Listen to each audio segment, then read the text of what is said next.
Cette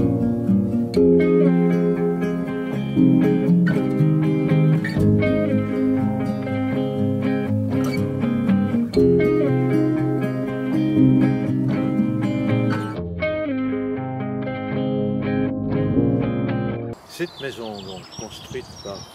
François-Léonard Suette lorsqu'il arrive dans ce pays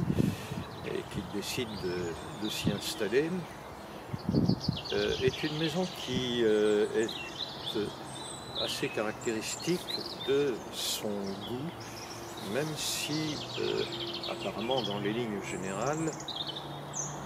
c'est une maison qui pourrait ressembler à beaucoup d'autres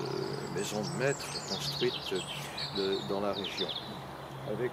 notamment ces deux corps latéraux, avec leur toiture individualisée. Ce qui est plus caractéristique de la manière de François-Léonard Suette, c'est ce goût qu'il a pour la décoration très discrète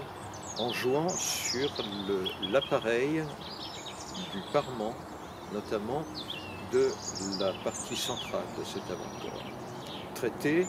avec un joint refendu en creux, imitant en quelque sorte un bel appareil de pierre de taille, et au premier étage, l'avant-corps nettement individualisé par une élévation de colonnes engagées de type dorique et d'un dorique très particulier. Si on regarde bien le sommet de ces colonnes, on s'aperçoit qu'elles sont cannelées, mais simplement dans leur partie supérieure, juste en dessous du chapiteau. Ça n'est pas une invention de François-Léonard Suette, c'est un type de dorique antique, que Suette n'a évidemment pas vu sur place en Grèce, puisqu'à cette époque-là, l'accès à la Grèce, qui est encore sous domination ottomane, est relativement difficile, mais qui est connu par l'intermédiaire de gravures de voyageurs qui ont effectué des relevés sur place, et notamment dans l'île de Délos. Et donc ce dorique, qu'on appelle le dorique de Délos, est un emprunt donc à ce style très particulier que François-Léonard Suette a utilisé à 2 ou 3 reprises sur ses différentes constructions. Donc ça, c'est une sorte de petit clin d'œil, tout le monde ne l'a pas fait à cette époque, et c'est un des tics architecturaux qui signe un peu l'œuvre de François-Léonard Suette. Et puis, toujours sur cette partie de l'étage supérieur de l'avant-corps, le parement est également traité en appareil avec un joint refendu, mais beaucoup plus petit que la partie inférieure. Une sorte d'appareil miniature. Et c'est un mode ornemental qu'on trouve dans certaines gravures, dans certaines planches